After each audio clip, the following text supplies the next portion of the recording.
I'm tired of these lame ass songs. It's cricket and I ain't got it.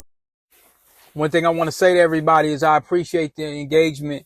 I don't take it for granted. You could be doing something with your time that is much more interesting, rather than hearing the autobiography and the journey and the story. I personally don't think it's that much interesting. It's more comedic, if anything. But there's a lot of dark stories that is going to be coming, and there's a lot of dark stuff, and there's pain behind some of these stories. Not all these stories was good. You know, as much as I say, you know, there was so much fun during this time. I'm not giving y'all really no cut, but not everything is for the world as well. So you only getting 15 to 20% of me, you know. But this story, some of the stuff, like sometimes I just get ideas and make videos. I want to be clear on this. There's going to be certain stories where there ain't going to be a whole bunch of AI or whatever. It's just going to be maybe a few videos and then just be talking, because those videos weren't funny. You know what I'm saying? They weren't funny, but this is how I cope being in the workplace. You know, this is a tech channel. Everything we touch is tech, right? So anything, like I say, that come across my desk. And so now I could kind of tell the story a little easier. So I'm going to use that tool. It's a tool. It's just like they say, money is the root of evil. No, the love of money is the root of evil. You know, if you're willing to compromise your spirit and be buck broken or do any kind of thing for a dime, then, you know, that's another story. But, you know, there's another story I wrote. Man, I got about 15, 20 stories just in several different notebooks. But this one is going to be about, it's another addendum. This is another Shonda addendum, and y'all gonna watch the story, and then I'll release it afterwards. I'm not going to try to keep them and hold on to them and, oh, you got to get Patreon and all that kind of stuff to, you know, to do this. I just want to go ahead and just get it. So this story is, this is a funny story. And, you know, like different, I'm probably going to have several different addendums to the Shonda story. And, you know, because people that were lively and had different kind of, you know, personalities, they did a lot of different things. And now I'm just now starting to just, you know, realize. And, you know, this was a story about, there was this dude, I'm going to call him Willy Earl. Now I know his real name, but I'm just going to call him Willy Earl. The first car I got, y'all got to understand, when I got my first car, it was off Lake Street for $500 down. It worked for a couple weeks. I was taking it all the way to Richfield. One of my homies tricked me onto the freeway one time. I refused to take the freeway because I was afraid of the speed at first. And he tricked me onto this freeway. So we going up Portland I'm about to drop him off. He in the 90s way in Richfield. And I'm like, all right. So he's like, hey bro, take a right here. He was real slick. He was a real slick nigga, man.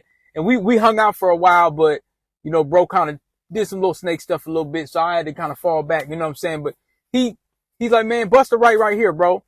And I'm like, all right. So I'm busting a right. I'm like, hey, this the freeway. So this was over here by like Boston Fields or somewhere like that. It was somewhere where it's easy. So I'm panicking. I'm sitting up there, but it's too late. You can't get off the freeway. So now I'm kind of mad at him. I said, bro, why you do that shit, bro? He said, man, you're going to learn something. So, but I'm glad he did that. But he knew I wasn't going to get on. He must have got impatient. Maybe he was high or something, and he just got impatient and said, man, you take it too long. I was a slow driver. All my friends call me pedal foot because I'm just a slow, I don't drive as fast as they do. So they always used to think that they call me pedal foot because I would never give it no gas. I'm driving at a certain speed, and, you know, I'm taking a long time. So, you know, that Lumina, it stopped going in reverse and all kind of little stuff like that. And eventually I was at his crib, you know, so that car, I kept taking it over to, there was this dude named Mr. Dan. Mr. Dan been around. My grandma used to bring their cars to Mr. Dan in like the 50s or the like 60s or the 70s or something. So Mr. Dan been around for forever.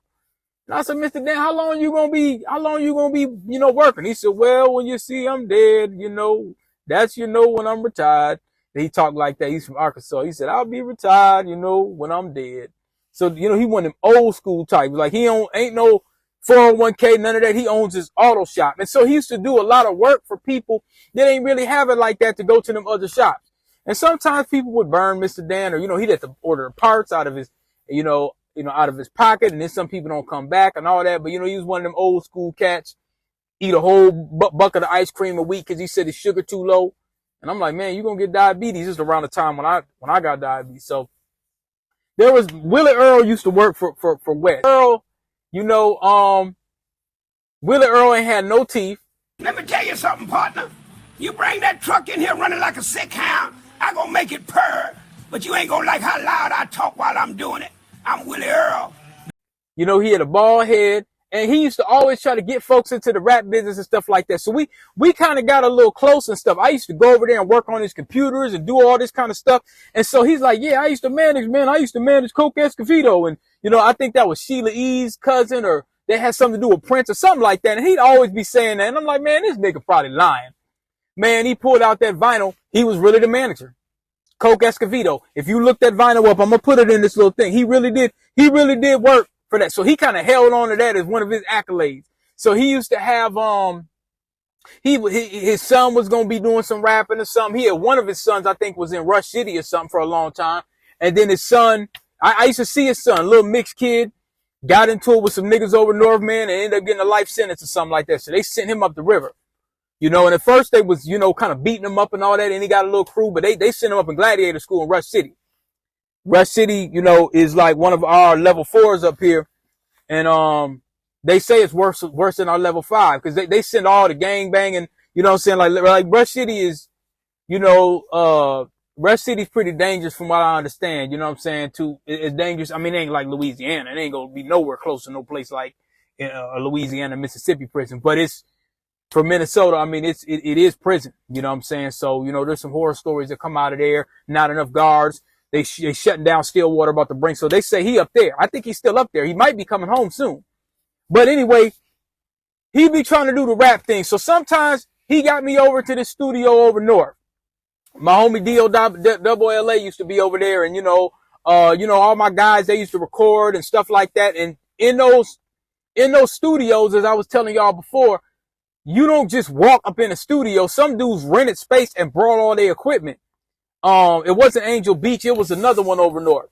But we used to record. We be just getting high and drinking and just doing all that. But my other homies used to actually really try to record. But then they had a whole bunch of section of all these street niggas. Everybody that had a studio was either a rock band or they was from the streets. So you meet people like that. Like I think I met, the first time, a couple times I've been over, I met this one dude named Mississippi. He was holding down the city during the Floyd riots, named Sippy Zone or whatever. I met him, up in there one time. Real cool. I could tell he's from the South. He was real cool brother, man. Real cool. I just kind of shook his hand. We talked for a few seconds, and he probably wouldn't remember it, but you know what I'm saying? I met him there. There's a lot of folks that came through there. So,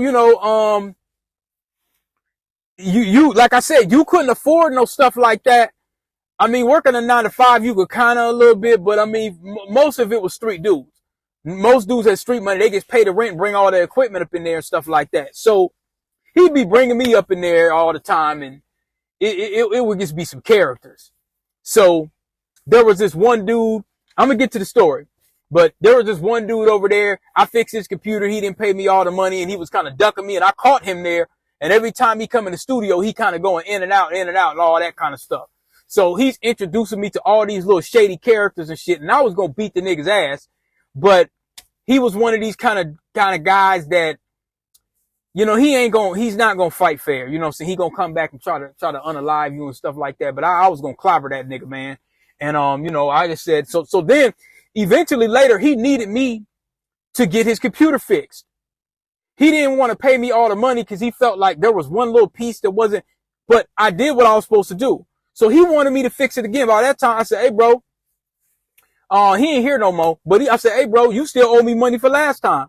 Man, I got you or whatever. I told him no. So he was a little salty.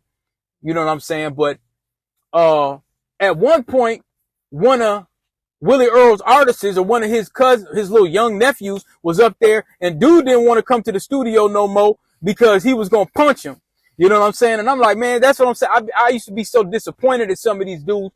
And I was telling Stack Dotus the other day, like, man, I got some files, bro. Like, I used to be so disappointed over some of these guys because you seeing the way that they talk and the stuff they portray on their records and just moving around the city. And then when they get into a situation where it's physical and there's no weapons around, they want to hide and duck and not show up to the studio and all that. So he was supposed to record. He was one of the artists, but he wouldn't go to the studio. He wouldn't come to the studio because niggas was going to put paws on him.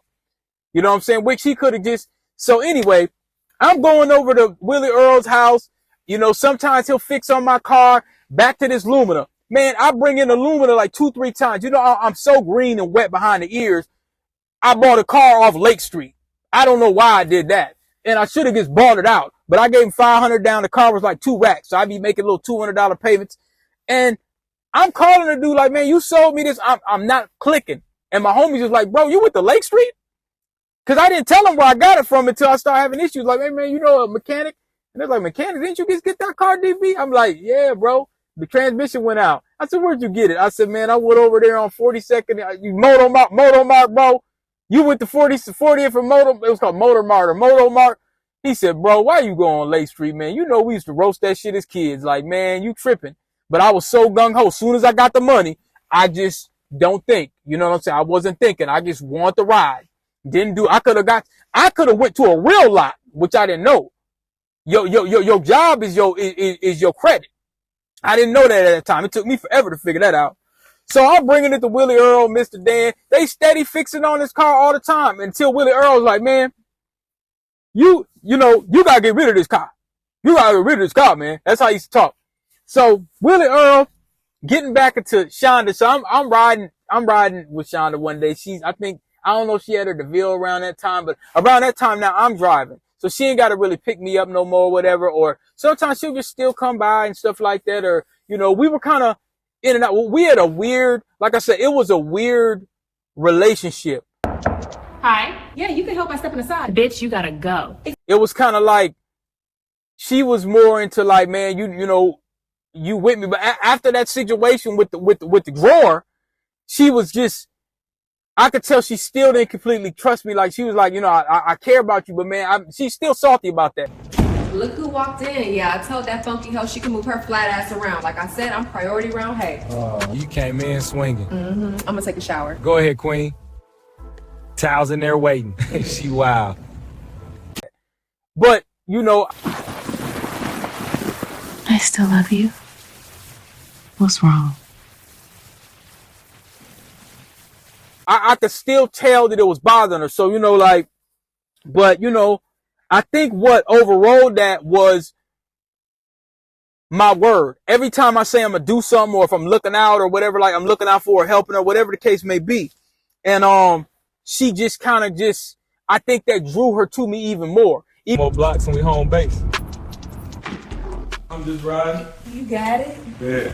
Welcome to the sanctuary. Make yourself at home. I'm leaving more drawers over here. Ain't gonna stop you. Even when I was still kind of, because around that time when I had that spirit, we were, I guess, you know what I'm saying? We were still talking because I got the spirit in the beginning of 2007. I met her, hold on. I got the spirit in the end of 2007 or the beginning of 2008. So I had met her like late 2007 or something like that. I remember it was kind of cold out.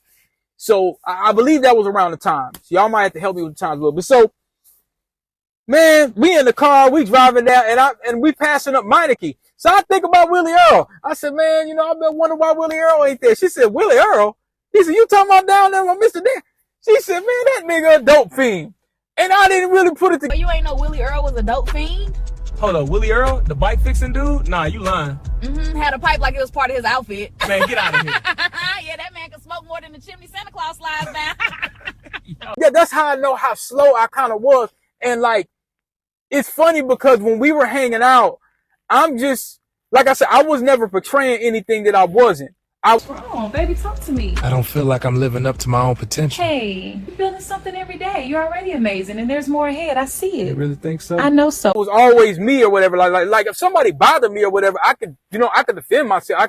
But I wasn't never one of these dudes that was always trying to hang out with the. If I ever lied to you, or made you feel uncomfortable or insecure? When have I raised my voice? You haven't. That's why I keep signing up for these sermons. Call them sermons if you want. It's still love. All right, preacher. With the gangs and all. I mean, you hang out with your homies, but I wasn't one of these kind of, overly and trying to claim this and claim that. I'm just trying to get some bread, and hang out with a bad bra. That was my whole little thing. So, and ride in the old school, get me a time machine or something like that and just kind of stay out the way and suck a duck. That was my whole little thing to do. You know what I'm saying? Grab my little pelly coats and my little... You walking like you own the whole block. Nah, just making sure you don't trip on them hills. Sweet of you. Team no sleep, baby. I guarantee you. All them young whippersnappers gonna lose their mind after me. You gonna have them paying your rent. I ain't doubting that. Like, that's what I be doing in my little 20s, man. So, she like, man, that nigga a dope fiend. And I said, what? And she looked at me while she's like, you know that nigga a dope fiend. So she's kind of, now she probably thinking like, okay, I got a little green nigga. She's like, man, she said, you slow. I said, man. So I called my homie up. I said, hey, bro, because he was getting ready to bring his car up there, but he already had it up there. I said, hey, bro. Tell me you ain't no Willie Earl a whole dope fiend? Thought you was Mr. Know-It-All over here. Man, you wildin'. Hold on, let me check something. Yo, big dog, Willie Earl still working on your car or what? Hell no, Willie Earl dope fiend ass ain't touched my car, bro. Say less. Told you owe me a coffee for that. Man, you staying around my place. And he can fix stuff, but he always be arguing with you about something. He always had a temper about something. So sometimes Willie Earl would want to fight you. And man, you got me messed up. I'm an OG. You talking to some rookie off the internet? I'm old school, baby. Respect with a capital R. Folks around here know when Earl says it's fixed, it's fixed. See this? That's me back in 74. Stripes on my sleeve, medals on. I'm an OG. So he be on that. So he be telling you, man, I'm an OG. I'll do this and I'll do that, all this kind of stuff. And like, did some shit to some niggas, but he's old. But people still got a little bit of respect for him. But he threatened me a few times fixing the car. He get mad and all that. And then eventually he calms down. You know what I'm saying? But Willie Earl, he gets snapped. Like if it's something you ask for a receipt, you need a receipt. All that time I done spent on that car, man, this, that. I'm tired of writing you receipts every time I put a wrench on this thing. Come on, Earl, just helps me keep track. Keep track? What you gonna do, frame them? You need a receipt for the Burger King I bought you? Huh? Nah, but... How about for that? So he japs out. He japped my brother. He does that. So we were taking it personal for a minute.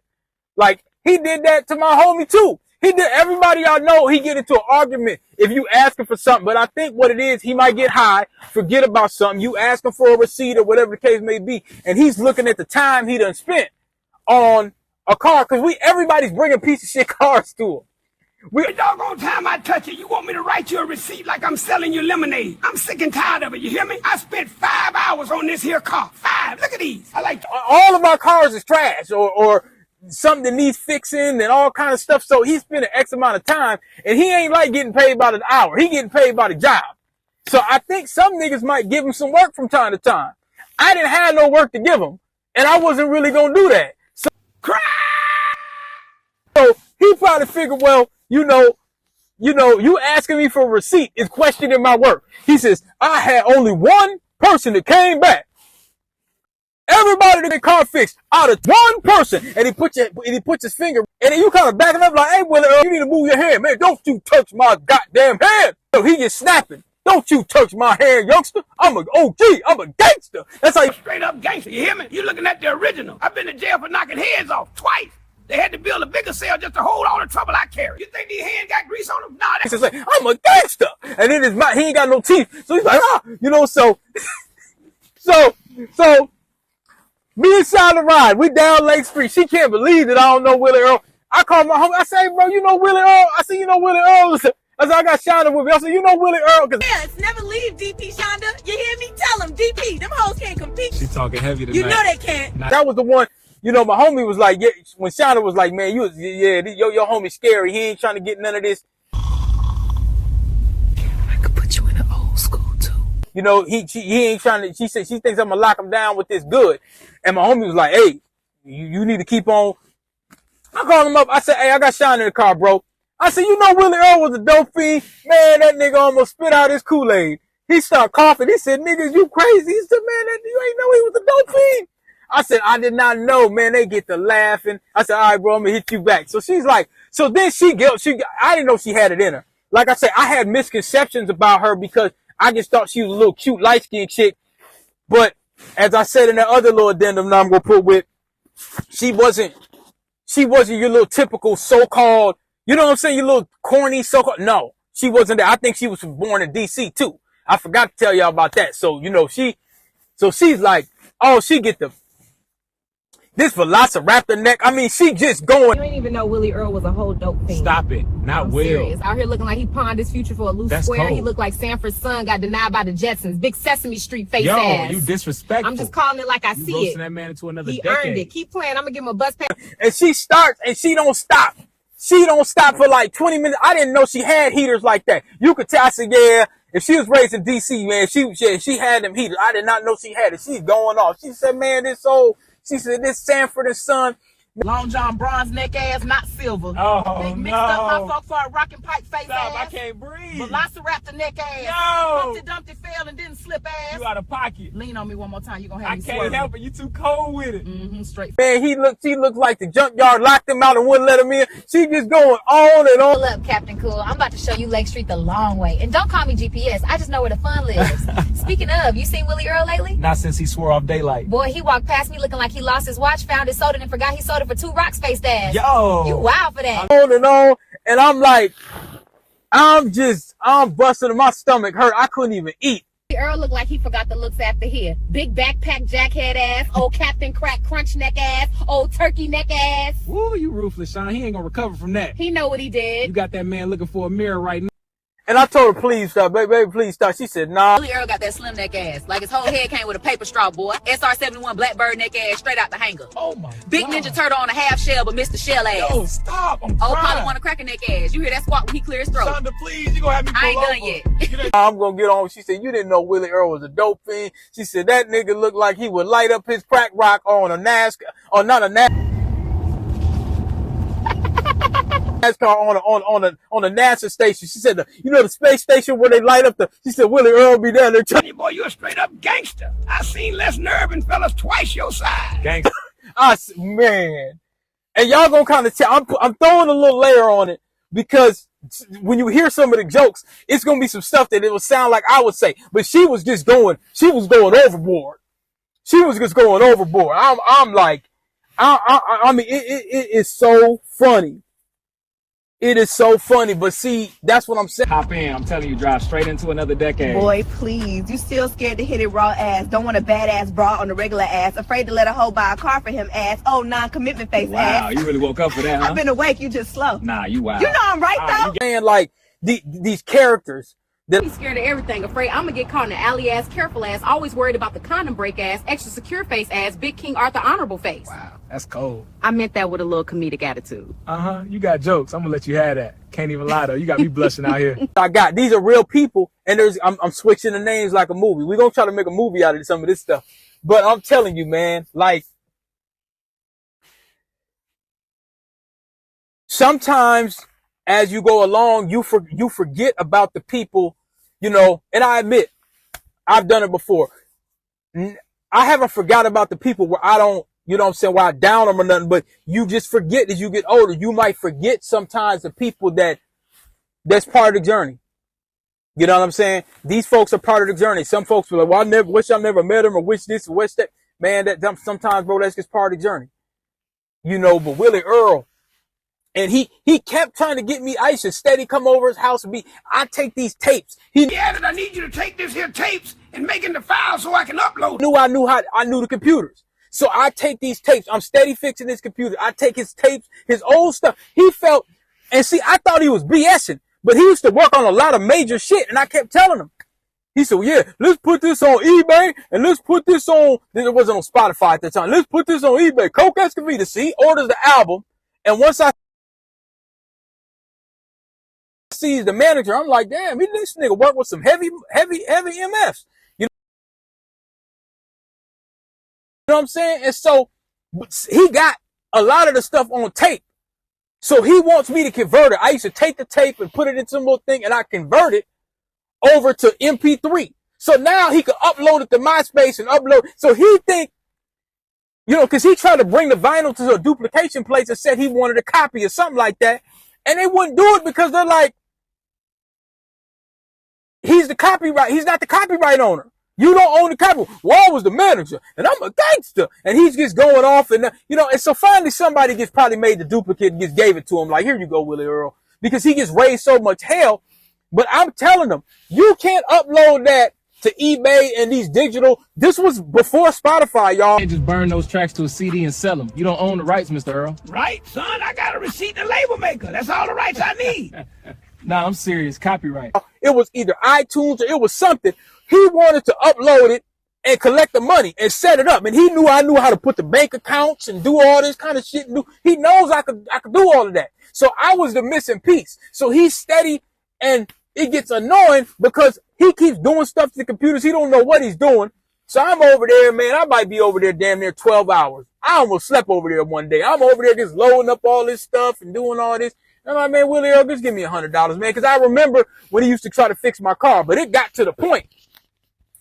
It got to the point, and one thing with Willie Earl, one day I came over to his house and I was a little smart mouth or something like that. I think somebody was asking me a question. He was like, hey man, what's going on? And I'm like, and then, I talked to him after I got out the hospital and I said, man, it was my diabetes. And then he stomped me. He said, God damn it. Hear that? That's the sound of me about to lose my last nerve. You should ask that boy what was wrong instead of just sitting there looking pretty. He was pale, sweating, thirsty. Man, he said, I should have asked you, youngster. I should have asked what was wrong with you, because I was telling him some of my symptoms. My teeth was loose and, my feet just felt real heavy, like all through that week. Around the time I still got into, when I got into the accident with my homie and Shonda. That whole time, it was a couple weeks. I don't even remember how many weeks I felt bad, but I started feeling tremendously bad, but I was still moving around. So sometimes when I'll be dropping off somebody some CDs or picking up some money or whatever, and they ain't got my shit right, I start snapping a little bit. I kind of jacked out on my little brother one time because he accidentally stepped on my feet at my grandma's, and I got kind of mad.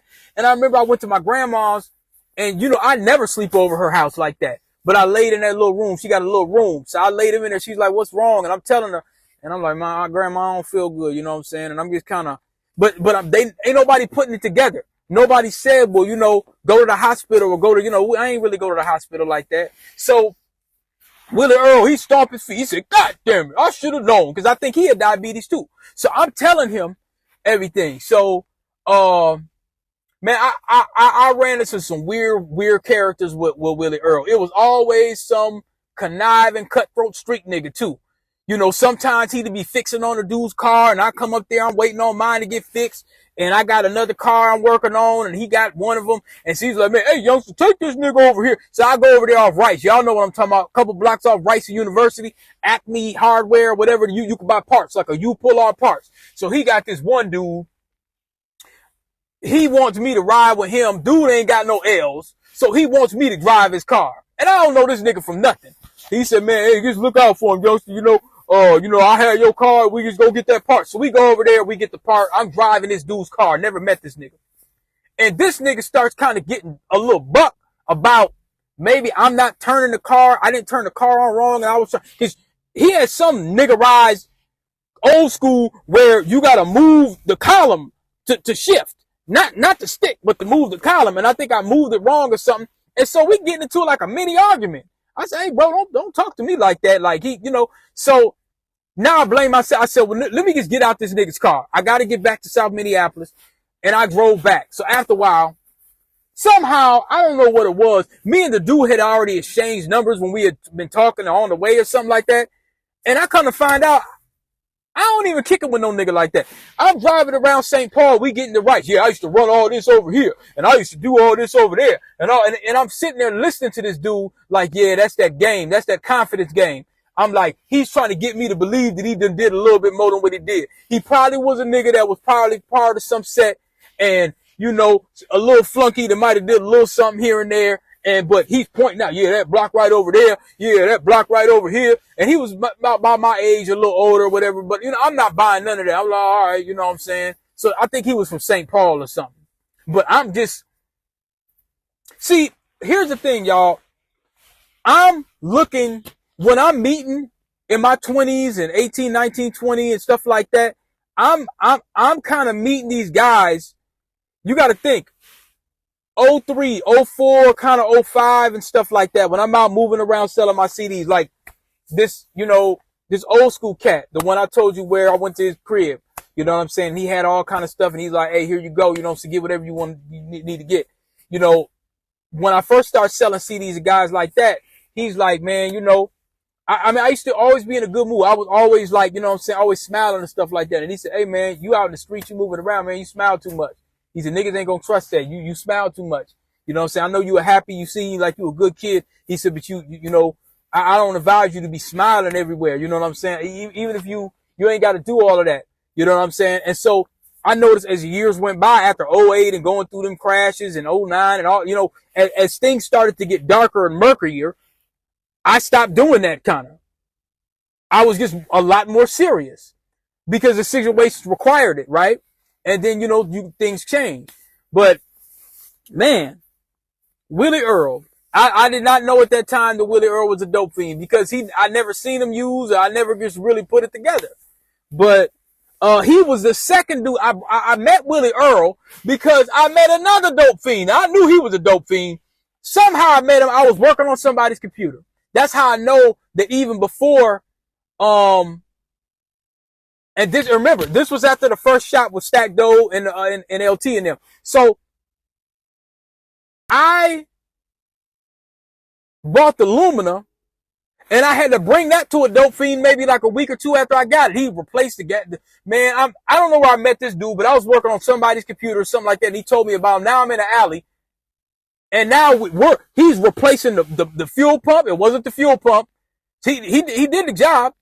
You know what I'm saying? And he was real cool. He was a dope fiend, but he wasn't as rambunctious as Willie Earl. You know what I'm saying? He was a dope fiend. He was cool, but I couldn't work with him no more because I had no need. You go to the dope fiend because they're cheaper and they're not going to run you through the walls, but you just bring your own part. You pay him about $50 and he going to get it right. And some of them are real good.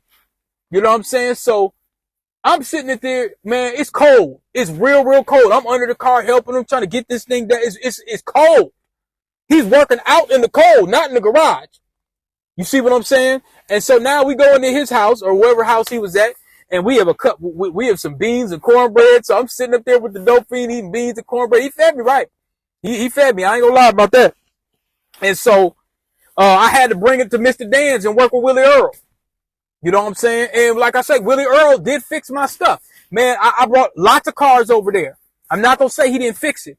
You know what I'm saying? But like Willie Earl used to jap out sometimes. As we got a little closer, he kind of stopped doing it. And I was like, hey, bro, you doing all this hollering. You say you a gangster and everything. So I said, man, you know, when he used to snap sometimes, you know, I'd be like, man, you know, and, you know, he's an old man. So, but, you know, sometimes there were some niggas like, I remember he tried it on a couple of niggas. Some niggas like, man, Willie Earl, you old. I'll beat your ass, Willie Earl. So he would do that to a certain extent.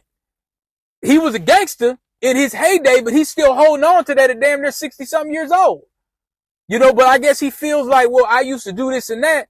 You know what I'm saying? And so, but niggas be like, they just lay it off as dope fiend shit. You know what I'm saying? And so, you know, like, I brought over my Dodge Spirit. But then, I didn't really have no issues with that. Then I got that white Bonneville. We're going to do a story on that from Big Rob. Big Rob blessed me with a Bonneville. 94 Bonneville. I should have never sold that car. It was all white. And as I was saying, as I started getting better cars, and eventually I had to, remember, this was at the end of 08. I had the white Bonneville and I had the 83 LeSabre, all within a couple weeks or whatever. I was getting a decent amount of money for a young man. You know what I'm saying? So y'all gonna see the video where Shonda, she come by the crib, she looking like, oh, look at you. You know what I'm saying? I said, you got the little 83. She said, yeah, you cute and all. She said, you cute and all, but you just need me. You know what I'm saying? And she said, you got the 83 LeSabre and she said, you got the white Bonneville. She said, look. What's up, VP? Shonda, look at you. You bringing the winter runway to my doorstep. Mm-hmm. Oh, you done upgraded now, huh? You in that big body Benz, huh? A little something. Gotta treat myself sometime. I see you. At you with the leather seats, and my homie Q, you know, it saw that I had the Bonneville too, you know, so he was proud of me. He seen it, he said, yeah, he said, man, he said, DP, he said, you done came a long way, nigga. He said, you got that 94 all white joint, you know, throw the Pioneer deck in there and the 12s, and it was clean. It was, you know, it didn't really have a lot of rust. There was really no reason for me to sell. I don't know why the hell I sold the damn car. I think I just did it just to do it because I wanted to keep the 83. I should have kept the white Bonneville and the 83. I wasn't broke on my ass. I don't know why I did that dumb shit. I probably sold it to, because I think I sold it because I was still waiting on some money from unemployment to come through or whatever like that. And I'll break that down too. But, around that time when I got laid off and, but the money didn't stack up until like the next year. And then they had to cut me a big check and I took that money and helped invest it in the shop to open up in 09. So, but I had the white Bonneville, the leather seats. My homie's looking at me. Yeah, man. He said, man, you got the leather seats. Cause he said, man, a lot of niggas ain't got the leather seats, DP. He said, man, you got the leather seats and the little, I call it the not the Tomcat. I call it the, what's dude's name, man? Top Gun.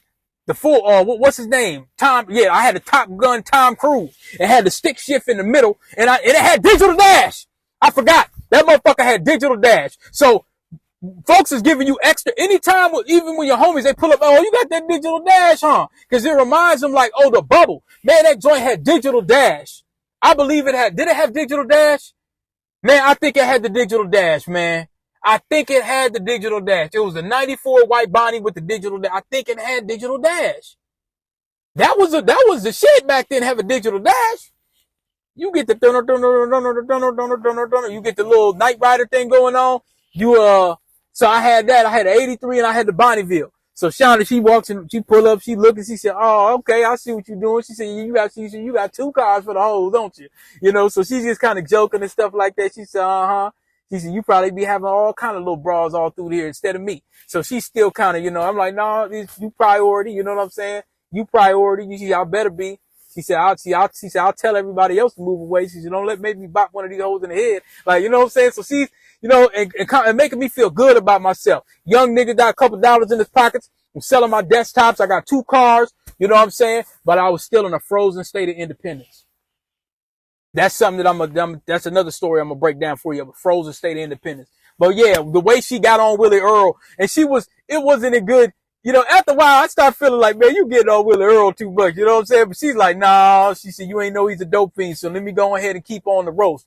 She's continuing the roast and she's going on and on like, man, I can't believe you didn't know this nigga was a dope fiend. Like, it was the funniest thing in the world, man. It was just incredible, you know, but like I say, as I had the shop, I wasn't trying to forget about, but you know, I had to focus on that more. So I was directing people. Folks wanted me to leave the shop and come work on their stuff then and there. And I do it here and there, but generally, man, I would try to bring it to the shop. You know, and I might have a couple little customers off to the side, but generally I try to tell people come to the shop. They don't want to never come to the shop because they got to pay the shop price. Well, the shop price $50. We got to pay rent. It's $900 a month. They want to come over my house and give me $75 to get CDs and the shop price and the computer repair or whatever and just go directly to my house rather than come to the shop. Cause I used to make people sign contracts and some people would come in there and be like, man, I ain't signing no damn contract. I'm like, all right, okay. Some people wouldn't do it. You know what I'm saying? And I'm just like, all right, bro, like, you know what I'm saying? But cause I had a situation where somebody was supposed to get some data backed up and they signed it. And then they said, man, you responsible for the data. Nigga, no, you signed it. I'm not responsible for the data. I'm going to look out on the strength. I always back up the data for free, but I don't have to. You see what I'm saying? So then I got to a point where I was kind of like, you know what? I don't do no data backup. I started lying to niggas. Nope, I don't do it. If somebody talking crazy to me or whatever, I treat them just like corporate. I ain't doing it. So yeah, that's the story on Willie Earl, man. So this is like a Shonda addendum with Willie Earl, and you gonna see her just ripping Willie Earl, man. She's going, and I wonder if she got her car fixed by Willie Earl. He didn't really talk too crazy to women, but I don't know. He might have said that. He probably didn't say I'm a gangster, but he probably, I don't know. I don't know, you know, but a lot of times, you know, you compliment Willie Earl, he'll calm down and be like, hey, Willie Earl, I know you a gangster. Yeah. Yeah, you know, youngster be my diabetes sometime, you know, it is that and third. And I'm like, man, Willie Earl, you be snapping. Then he goes, ha, ha, ha, ha, with no teeth. It's like a barracuda, no teeth. You know what I'm saying? That's what he started doing. So Willie Earl, you know, he contacted me a bunch of times. Sometimes I was just so busy, I just didn't get back to him or whatever because I knew it was going to be some bullshit. I said, man, this nigga going to want me to go in there and go through all this old stuff. It's going to be like, really, you need an archive company for some of that stuff. The stuff I was doing some man, I was putting all that stuff, just digitizing stuff. But that gave me some archive skills. 35 minutes, man, Willie Earl, Shonda is going to town. You know what I'm saying? And so, and see, here's the thing. These are things where she, you know, it's like an infectious personality. It's like I'm drawn, but then I'm kind of like, you know, and like I say, there was other reasons why I kind of fell back a little bit. And it's not because she did anything to me, but it might have been some little red flags or certain things that I saw. But I never really discussed that with her or never really told her, and I never judged her on that. I said, you know, I accepted her as she was. And it just seemed like she just knew deep down inside that we weren't gonna work. But like I said, she's comparing me to everyone else and her past. So now she's like, I can't look at you no different. Even after the situation where she was rummaging through my stuff, she's like, I can't look at you. I don't look at you no different. And she told me that. She said, man, you are at a level that no matter what, she said, unless I like jump the broom, she said, whoever I'm rocking with, she said, I'm dropping them niggas like a bad habit. I'll change my number. She said, when you call, I come. You know, that was her mentality. Like, you know, I don't care what happens or whatever. I don't care. She said, I don't even care if you got another hoe. She said, if you call and you are in a time of need, I am there. And that was like some loyalty that, you know, and that's probably why some of my homies were like, nigga, you tripping, you better. Cause see, real quick, I wasn't really into the red bones like that. They just seemed to really like me. I like that chocolate. That's what I like. That was what I preferred message. I'd take it, but that was my preferred method of travel. Nigga was you know what I'm saying, was, you know, that was my preferred method of travel. But, you know, it be red bones I come across, and I look, you know, as the years went by, like a couple years later, when I look back, I'm like, man, there was some, yeah. I see why niggas that I knew to kind of like, man, what you, CP, you tripping. That wasn't my preferred mode of travel. You know what I'm saying? But, you know, it gets seen like them little red bones, them little high yellow bras used to be on me. Every time I be out hustling around and I'm moving around or I'm, you know what I'm saying, I'm with my guys, where they be on me. And I don't know what it was. I don't know. I just think that, you know, maybe they thought, and maybe some of them might have thought, and this happened too. I'll close it out. But I think maybe what may have happened was some of them thought that I might have been on the, I don't know, maybe they thought I was like not like a Drake or whatever, but you know what I'm saying? Like, yeah, they probably thought I was some little mixed kid from the suburbs, whatever like that. And then they hear me talking and they like, damn, this nigga be reading Malcolm X books and, you know what I'm saying, be watching Larry Hoover documentaries and, you know what I'm saying? So you know, so once they got to talk to me, they probably was like, all right, well, he's not what I thought he was. He's a little different, you know what I'm saying? But a lot of times that didn't work out, because if I start talking to a little mixed chick with a white colonized mind like her mama, you know, I'm talking this nigga shit, and she kind of like, oh, you know, that's racist or whatever. I'm sitting there playing Soldier Slim, Soldier Life mentality, and she getting offended in the car. I said, oh no, this ain't gonna work. I said, she cute, but she gotta go. I gotta play DJ Quick and Soldier Life mentality in this car. 8-ball and MJG gotta get played. I'm sorry. Well, you know, that's racist. What? Soldier Slim, Soldier Life mentality? Oh no, baby. Nope, that ain't gonna work. That ain't gonna work. Captain Cornball, nah, I don't care how fine you is, you know, you can't, you know. So that didn't work. That actually happened. I'm in the car. So just, what is this? He's racist. He's racist. I'm like, what? Nah, you've been colonized by your mama. Not gonna work. Not gonna work. Willie Earl.